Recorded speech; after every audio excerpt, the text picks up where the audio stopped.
دیکھیں بات یہ ہے کہ یہ ایک حقیقت ہے. یہ اپنا شوکت صدیقی صاحب کا جو کلپ جو ہے وہ آخر وہ ہائی کورٹ کے جج تھے اس وقت جب انہوں نے بات کی. آج تک ان کی کوئی اس بارے میں جو ہے وہ کوئی انویسٹیگیشن کوئی انکوائری اس بات کو کوئی سامنے لایا گیا ہے؟ کیا عدالتوں کے ایسے فیصلے موجود نہیں ہیں کہ جن میں جو ہے وہ ڈکٹیٹرز کو آئین میں امینڈمنٹ کرنے کا اختیار دے دیا گیا؟ کیا ایسے فیصلے بھی موجود نہیں ہیں تو یہ جن میں جو ہے وہ آج کے دور میں خائن کہا گیا، ان کو جو ہے ان کو رگیدہ گیا؟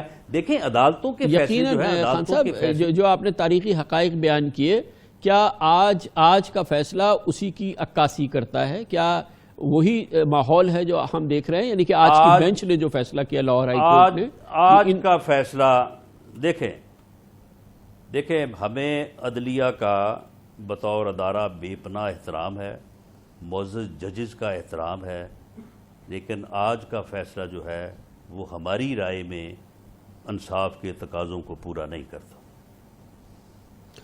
اچھا رانا صاحب یہ فرمائیے گا کہ یہ نیب کا ادارہ، اس کے کالے قوانین کی بڑی گفتگو ہوتی ہے، آپ کی اتنی زبردست اکثریت تھی پارلیمنٹ کے اندر، اس سے پہلے پیپلز پارٹی تھی، آپ دونوں جماعتوں کو اس پہ اتنا شدید اعتراض ہے. یہ جو کالے قوانین، جو نیب کا ادارہ، جو اس کے تمام یہ اختیارات تھے، جو تمام معاملات تھے، آپ بڑے آرام سے اس کو تبدیل کر دیتے، بڑے آرام سے اس کو پارلیمنٹ میں لے جاتے اور اس کے حوالے سے قانون سازی کر لیتے.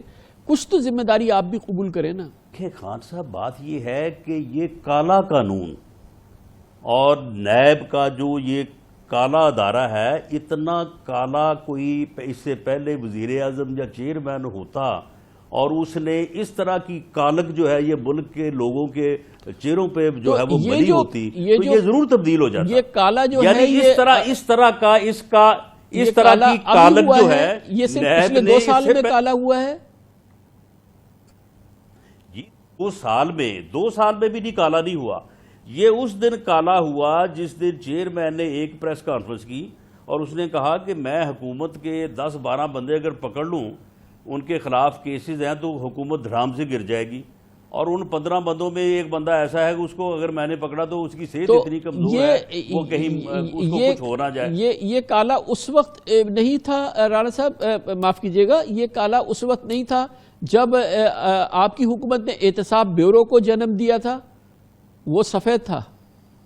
دیکھیں میں اگر آپ اس وقت کے کچھ کیسوں کا حوالہ دیں تو بالکل جن کو احتساب الرحمان، ان کا نام غالباً کچھ اور تھا، تو وہ احتساب الرحمان کے نام سے جو ہے وہ جانے جاتے ہیں.